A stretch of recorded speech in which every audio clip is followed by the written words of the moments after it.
தமிழக மக்களின் வேலைக்காரன் முதல்வர் ஸ்டாலின் தூத்துக்குடி போயிருந்தப்ப ஒரு டீ கடையில் டீ குடிக்கிறார். இதை இந்த மீடியாக்காரங்க ஒரு பெரிய நியூஸாக போடுறாங்க. ஸ்டாலின் டீ கடையில் டீ குடித்தார்.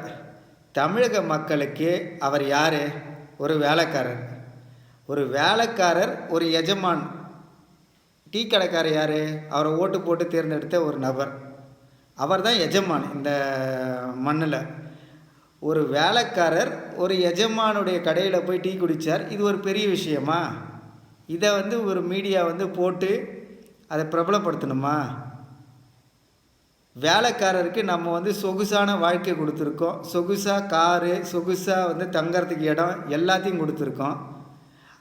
இந்த தமிழக மக்களின் வேலைக்காரர் முதல்வர் ஸ்டாலின் டீ குடிக்கும்போது அந்த டம்ளரை எவ்வளோ ஒரு அழகான டம்ளர் கொடுத்துருக்கோம். அப்போ வேலைக்காரனுக்கு இவ்வளோ மதிப்பு கொடுக்குறப்ப தமிழக மக்களின் வேலைக்காரர் ஸ்டாலின் மக்களுக்கான ஆட்சி செய்கிறாரா?